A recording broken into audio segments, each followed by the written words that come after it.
Você que está enfrentando depressão e ansiedade, já se viu em alguma situação em que seus familiares te disseram para buscar um pouco mais de Deus?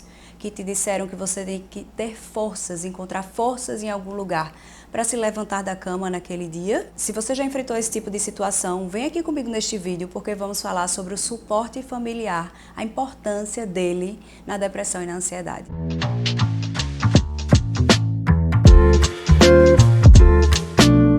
A depressão e a ansiedade atingem milhões de pessoas no mundo. E para que essas pessoas consigam vencer esses transtornos, nós precisamos de um suporte familiar.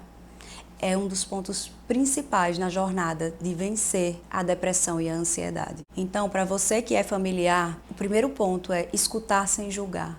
Então, escute o teu familiar que está enfrentando uma doença mental sem julgá-lo. Procure entender e buscar uma solução. Mesmo que você não saiba dar a solução, buscar uma ajuda profissional. Esteja presente. Quando aqui eu falo que esteja presente, não é em vigilância 24 horas, tá? Mas seja alguém que pergunta se aquela pessoa está bem, mesmo quando ela não responde, mas que insista sobre isso. Seja alguém que a convide no final de semana, ainda que ela não vá. E às vezes seja aquela pessoa que arranca realmente a pessoa que está doente de casa.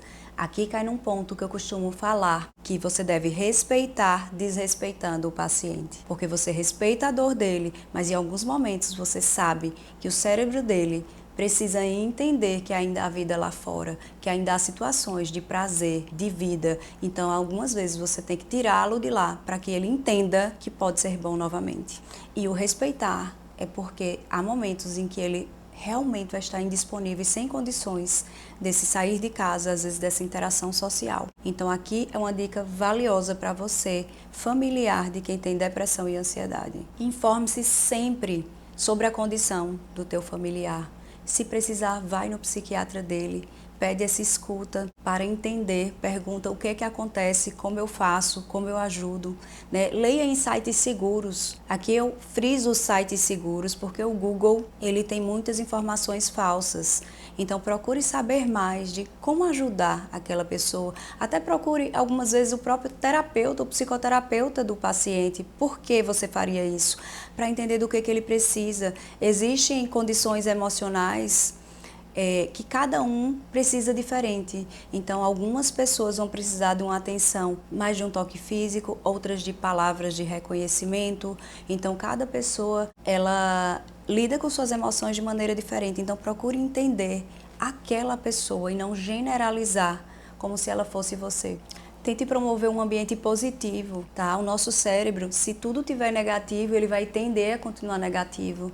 Se as coisas forem mais positivas, o nosso cérebro vai tentar buscar algo também positivo. E por fim, busque uma ajuda profissional, porque quem cuida muitas vezes precisa ser cuidado. Então, se você cuida diretamente dentro de casa de alguém, às vezes com depressão ou ansiedade, pode ser que você também precise de ajuda. Então, não tema em buscar ajuda. Buscar ajuda na saúde mental é uma atitude de coragem e é uma atitude que vai fazer com que você continue bem e algum dia não precise chegar a um medicamento. Então entenda o psiquiatra para te ajudar, não como um ponto negativo, mas como alguém que vai fazer com que você e seu familiar nunca fiquem em quadros mais graves. Se você gostou do conteúdo desse vídeo, aproveita para compartilhar com mais familiares de pessoas com depressão e ansiedade. E se você quiser saber mais sobre tristeza profunda e como superá-la, assiste o nosso próximo vídeo. Até lá!